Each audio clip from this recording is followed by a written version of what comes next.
우리는 히브리서 11장을 가리켜서 믿음의 장이라 그렇게 말합니다. 그것은 믿음의 정의와 믿음으로 살아간 사람들의 삶을 소개하고 있기 때문입니다. 그리고 믿음으로 살았던 모든 사람들은 한결같이 자신의 인생의 삶을 성공적으로 달려왔습니다. 또 자신의 인생의 삶이 승리를 했습니다. 그 사실을 성경에서 잘 밝혀주고 있습니다. 우리는 히브리서 11장에서 가장 힘 있는 사람들이 누군가 발견하게 되어집니다. 그들은 바로 믿음을 가진 사람들이다. 믿음으로 산 사람들은 어떤 사람들인가? 그리고 힘 있는 사람들은 어떤 사람들인가? 그 원인을 찾아보고 우리 모두가 예수 안에 믿음을 가지고 땅 위에 인생의 삶을 살아가면서 힘 있는 자의 삶을 살아가는 제단의 성도들 되시기를 바랍니다. 그 첫째는 순종하는 사람들입니다. 오늘 11장 8절 말씀에 믿음으로 아브라함은 부르심을 받았을 때에 순종하야 그랬습니다. 저항하고 반항하는 것은 힘있고 순종하는 것을 나약한 것으로 생각하기 쉽습니다. 그러나 그 반대입니다. 아래에서 위로 포 흘리는 물을 가지고 수력 발전을 한다는 것은 불가능합니다. 그러나 위에서 아래로 만유 인력에 따라 흐르는 물로 혹은 강물도 그 사실들을 물어보면 위에서 아래로 흘러낼 때 흘러나가는 냇물이라도 나중에는 강물이 되어지고 바다도 만들고 그러면서 우리가 늘 필요로 쓰는 전기도 만들 수가 있습니다. 저항하는 힘보다 순종하는 힘이 더 크고 강하다 그 말이죠. 아브라함은 일생 동안 여러 차례 순종을 하기 어려운 명령을 받게 되어집니다. 예를 들면 명확한 조건의 제시도 없이 고향을 떠나라, 친척을 떠나라 그런 명령을 듣습니다. 그런 명령을 받았을 때 그는 아무 핑계도 없이 그냥 순종을 합니다. 100세에 얻은 아들 이삭을 번제로 바치라 명령을 받았을 때 역시 그는 아침 일찍 일어나서 이삭과 함께 하나님께서 지시하신 산으로 향하여 떠나게 되어집니다. 근데 중요한 것은 바로 결과입니다. 그의 순종이 가나안 땅의 지주가 되게 해줬고 그의 후손이 하늘의 별처럼 바다의 모래처럼 번성하는 복을 받게 해 주셨다. 여러분, 우리가 땅 위에 인생의 삶을 살아가면서 순종이라는 것이 결코 쉬운 게 아닙니다. 그러나 할 수만 있다면 그 결과는 화려하고 복되다 그 사실이죠. 여러분, 성경에 나오는 모든 사람들은 크게 두 종류로 대별이 되어집니다. 그것은 순종하고 복받은 사람, 불순종하고 저주받은 사람. 순종이라는 것은 헬라어에 보면 휙파코에라는 단어를 씁니다. 아래에서 듣는다, 주의 깊게 듣는다, 그리고 따른다 그런 뜻입니다. 낮은 자리에서 주의 깊게 듣는 것, 조건 없이 따르는 것이 순종이다. 대등한 위치에서 듣거나 경청하지 않는 것은 순종이 아닙니다. 그리고 행동으로 따르지 않는 것도 순종이 될 수가 없습니다. 소돔과 고모라를 탈출하던 롯의 처는 불순종하다가 소금 기둥이 되었습니다. 요나는 불순종하다가 풍랑을 만나고 순식간에 물고기 뱃속에 들어갔습니다. 그러나 아브라함은 그의 인생의 삶의 순종함으로 사람이 땅에 태어나 받을 수 있는 모든 복을 다 받은 사람이라 그렇게 생각할 수 있습니다. 순종에는 몇 가지 자세를 생각해 볼 수 있는데, 그 첫째는 힘들어도 순종하자. 두 번째는 손해가 되더라도 순종하자. 세 번째는 힘들어도 억지로라도 한번 순종해보자. 그리고 마지막 중요한 것은 믿고 순종하자. 순종을 언어로 표현하는 방법 가운데 예수 안에서 믿음을 가진 자라면 가장 쉬운 아멘입니다. 아멘은 곧 인정하고 순종하겠다는 외적 표현이요 고백이라. 그리고 우리가 말씀 받을 때 아멘 합니다.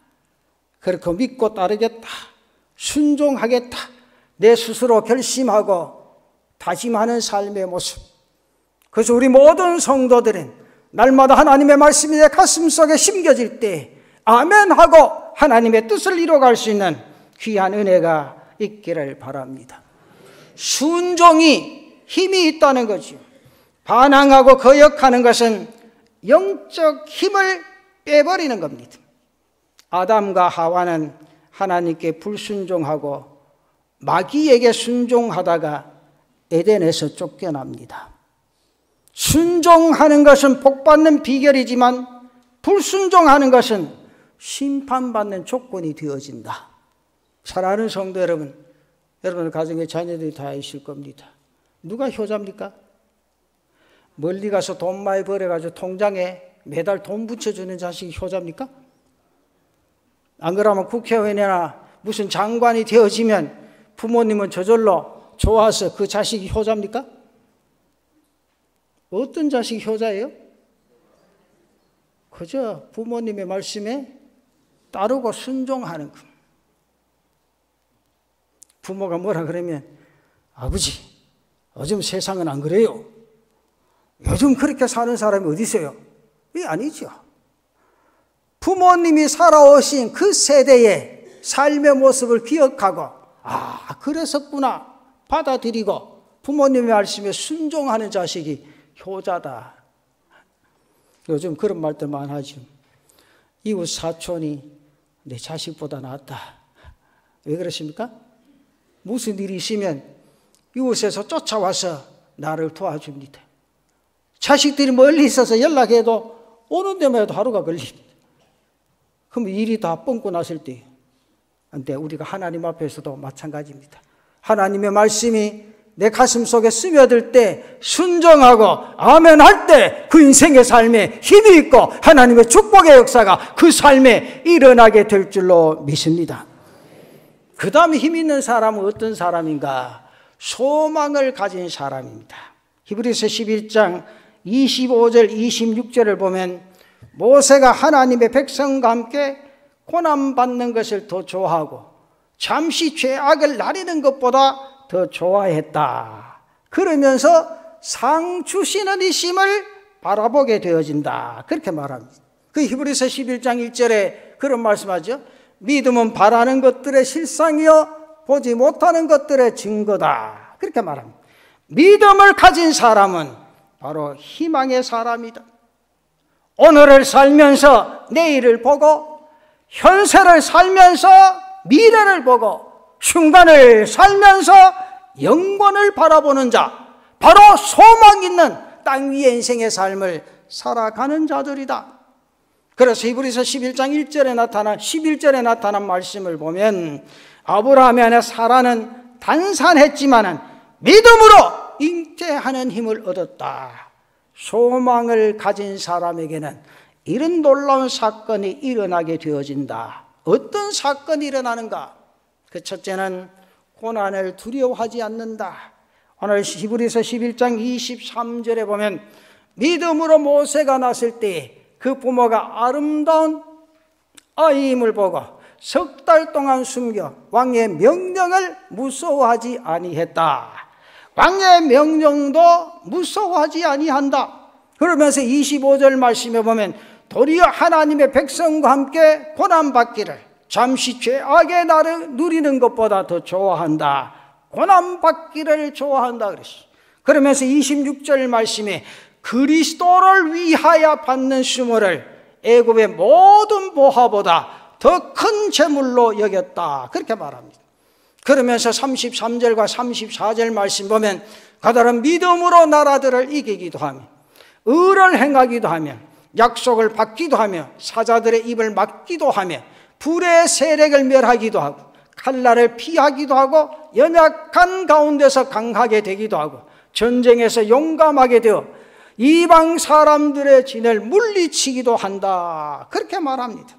그러면서 38절 말씀에 이런 사람은 세상이 감당하지 못하느니라. 이런 사람은 세상이 감당하지 못하느니라. 그토록 강하고 끈질기고 센 힘의 근거가 무엇이냐? 그의 가슴 속에 소망이 있기 때문이다. 소망이 있으면 참을 수가 있습니다. 소망이 있으면 고난이 겁날 것 없다 그 말이죠.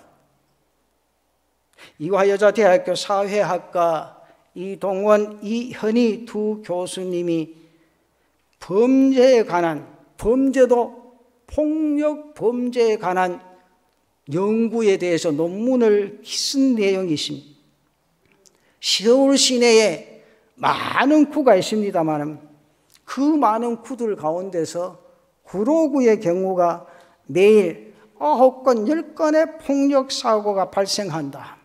그래서 연간 3,000건 이상의 각종 폭력 사건이 일어나는 구가 바로 그 구역이다.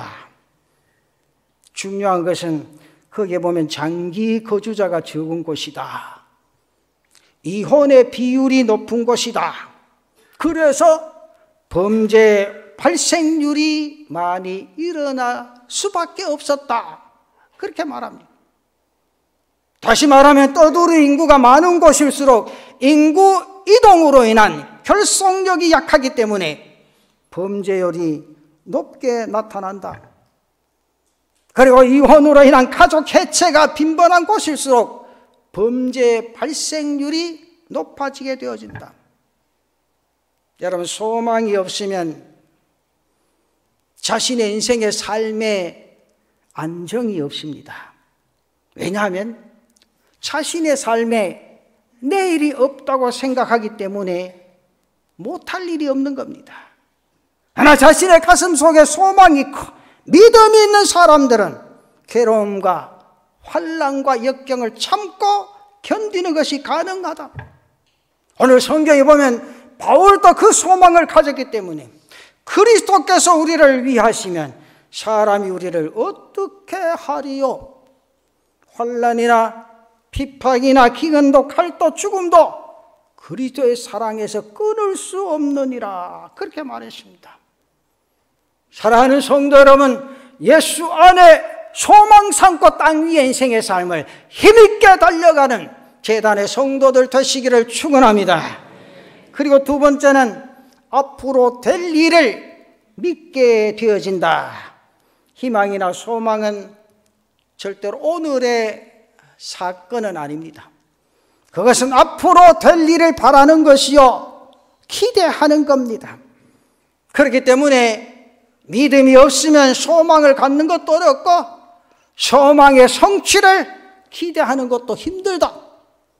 그래서 히브리서 11장 13절 말씀에 이 사람들은 다 믿음을 따라 죽었으며 약속을 받지 못하였으되 그것들을 멀리서 보고 환영하며 또 땅에서는 외국인과 나그네임을 증언하였다. 쉽게 말하면 멀리서 보았다. 소망을 가졌다. 소망은 멀리 있는 것이고 멀리서 바라보는 겁니다. 그런데 믿음의 선배들은 그것을 멀리서 보고 환영을 했습니다. 환영했다는 것이 무슨 뜻입니까? 믿고 받아들였다. 그런 뜻입니다. 여러분, 우리 가운데 천국을 보신 분이 계십니까? 천국을 본 사람은 아무도 없습니다. 가끔 천국을 갔다 왔다, 천국 보고 왔다, 그래 간증하는 사람들도 들어 있습니다. 그러나 그것은 개인의 신앙 체험이지 우리 모두의 체험이 되지는 않는다. 그리고 천국을 보고 왔다고 간증한 사람 가운데도 열이면 열 다 넘어지고 그들의 간증이 거짓으로 드러나는 것 많이 봅니다.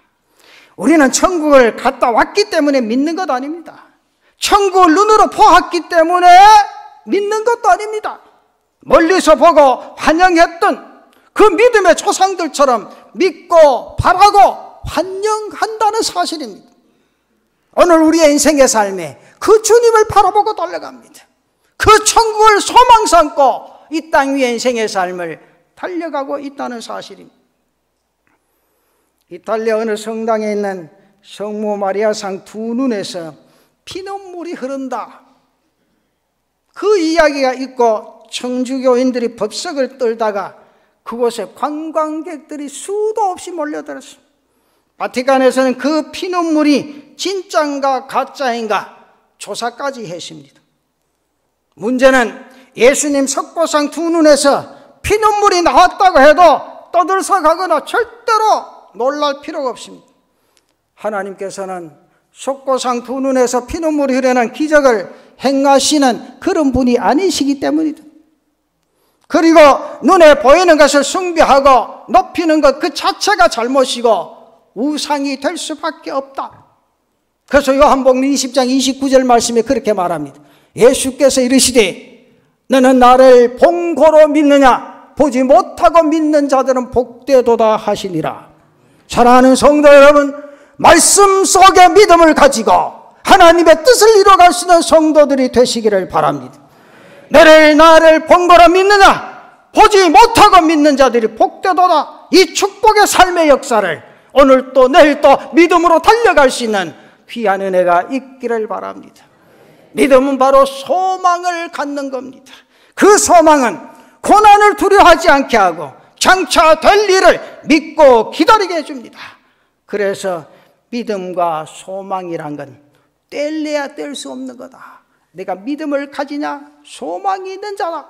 네가 소망을 가진 자냐 믿음으로 인생의 삶을 살아가는 자다.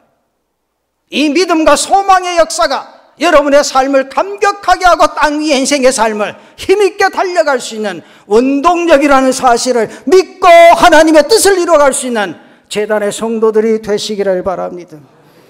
그리고 마지막 가장 중요한 건 세 번째, 부활을 믿는 사람들입니다. 오늘 11장 35절 말씀에 그렇게 말합니다. 여자들은 자기의 죽은 자들을 부활로 받아들이기도 하며 그렇게 말합니다. 또 어떤 이들은 더 좋은 부활을 얻고자 하여 심한 고문을 받되 구차히 풀려나기를 원하지 아니했다고 했습니다. 그러면서 36절 말씀에 또 어떤 이들은 조롱과 채찍질 뿐 아니라 결박과 옥에 갇히는 시련도 받았다. 37절 말씀에 돌로 치는 것과 톱으로 캐는 것과 시험과 칼로 죽임을 당하고 양과 염소의 가죽을 입고 유리하여 궁핍과 환난과 학대를 받았다. 38절 말씀에는 어떤 사람은 이런 사람은 세상에 감당하지 못하느니라. 그러면서 그들이 광야와 산과 동굴과 토굴에 유리하였느니라. 여러분, 고통받고 투옥되고 매맞고 쫓겨나고 순교한 사람들의 이름이 본문에 열거되고 있지는 않습니다만 그들이 그렇도록 어렵고 힘든 고통 속에 죽음 속에서도 믿음을 가질 수 있었다. 이런 환경 속에서 자신의 가슴 속에 믿음을 가질 수 있었던 것은 바로 한 가지, 부활을 믿었기 때문이다. 그 말이에요. 부활을 믿고 인생의 삶을 살아가는 성도들 되시기를 바랍니다. 그럼 절대로 함부로 안 삽니다. 우리 교회 믿지 않는 분들이 상담을 하러 종종 오는데 지난번에 전도주일 앞두고 우리 교인들이 전도지로 또 전도하니까 이분이 궁금한 게 있어서 나한테 왔다고 상담을 해요. 목사님 정말 부활이십니까? 그래요. 예. 목사님 죽었다면 살아남았습니까? 그렇진 않았어요. 죽어보지도 않았고 그렇습니다. 근데 그걸 어째 믿습니까? 그래요. 그래서 나는 나무를 좀 좋아해서 우리 교회 나무를 자꾸 심는데 나무 심을 공간이 부족한데 내가 오기 전부터 우리 교회 큰 나무 2나무가 있는데 여기 가서 주차장에서 한번 보십시오. 그때 이분이 벌떡 나가서 나무 2나무 큰 나무가 있네. 그건 무슨 나무입니까? 은행나무입니다. 그래요. 은행나무가 이제 겨울이 되면 어떠십니까? 잎이 다 떨어지고 앙상해지지요. 그래 나보고. 그렇죠? 근데 그 나무가 죽었다고 생각합니까? 살았다고 생각합니까? 죽지는 않았죠. 어찌합니까? 봄이 돼봐야 안 알겠습니까? 맞습니다. 나는 이 은행나무가 지금 가지를 쳐서 잎이 무성하지를 못해도 절대 이 나무는 죽었다고 생각하지 않습니다. 그러면서 봄이 되면 뿌리가 있기 때문에 생명이 있기 때문에 잎이 돋아나고 또 열매를 맺고 우리에게 푸르름의 모습들을 갖추어 줍니다. 그와 또 마찬가지입니다. 오늘 우리의 인생의 삶에 그런 삶의 역사를 하나님이 허락해 주십니다. 그래서 우리는 부활을 믿는 겁니다. 왜 믿느냐? 성경에 분명히 말씀하셨습니다. 내가 믿음으로 말씀을 읽으면 그 말씀이 내 가슴 속에 그대로 확신 있게 와 닿습니다. 사랑하는 성도 여러분, 그리스도인들 가운데 예수 생명을 믿는다고 하면서 예수님의 부활을 고백하면서 걱정하고 의심하고 절망하는 모습들 볼 때가 있습니다. 그러나 히브리서 11장에 등장하는 모든 신앙의 선배들을 보면 부활을 믿기 때문에 어떤 환난이나 절망이나 시련도 죽음도 담대하게 견딜 수가 있었다. 그 사실입니다. 그렇다면 예수님의 부활을 믿으면 우리의 인생의 삶이 어떻게 되어지느냐? 첫째로 죽어도 산다 그랬어요. 요한복음 11장 25절과 26절에 예수께서 이르시되 나는 부활이요 생명이니 나를 믿는 자는 죽어도 살겠고 무릇 살아서 나를 믿는 자는 영원히 죽지 아니하리니 이것을 네가 믿느냐? 믿습니까? 부활하신 예수님을 믿으면 나도 살고 죽어도 다시 사는 은혜가 있을 줄로 믿습니다. 그리고 두 번째는 교회가 되살아납니다. 뿔뿔이 흩어졌던 제자들이 부활 때문에 예루살렘으로 다시 모이게 되었던 것처럼 가정도 교회도 회복되어지고 되살아난다. 부활은 곧 소망이기 때문에 활력이 생기게 되어진다. 이 부활의 소망 간직하고 활력 있는 힘 있는 땅 위의 인생의 삶을 믿음으로 달려가는 사랑하는 성도들 되시기를 바랍니다. 그 다음에 세 번째는 민족 공동체가 되살아납니다. 에스겔 37장은 이스라엘의 회복을 예언한 부활의 예언입니다. 마른 뼈 같았고 이스라엘이 되살아나는 것은 민족의 부활이었습니다. 예수 부활의 복음이 이 민족을 점령할 때 이 민족의 도덕성과 정신이 회복되어지고 되살아나게 될 것이다. 마른 뼈 같고 무덤 같은 이 민족의 영혼이 예수님의 부활로 거듭나는 은혜가 있기를 바랍니다. 이 역사가 일어나기 위해서는 우리가 먼저 이 부활의 삶의 역사를 믿음으로 감당하고 살아가야 되겠다. 그래서 이 민족을 되살리는 그런 은혜의 역사가 이 제단에 사랑하는 성도들을 통하여 일어나질 수 있기를 바랍니다. 왜냐하면 나의 부활의 신앙이 우리의 가정을 회복하고 나의 부활의 신앙이 교회를 회복하고 나의 부활의 신앙이 민족을 힘있게 만들고 새롭게 만들고 하나님의 역사에 거할 수 있는 은혜가 있게 되어진다. 이 사실의 역사를 가슴속 깊이 간직하고 힘있는 자의 삶의 역사를 땅 위에서 아름답게 이루어갈 수 있는 제단의 성도들 되시기를 축원합니다. 내가 순종할 때 이런 역사가 일어납니다. 소망을 가질 때 이런 역사가 일어납니다. 부활을 바라보고 부활을 믿을 때 이런 삶의 역사가 일어납니다. 우리 모두가 이 삶의 역사 속에 흠뻑 젖어드는 모든 성도들 되시기를 바랍니다.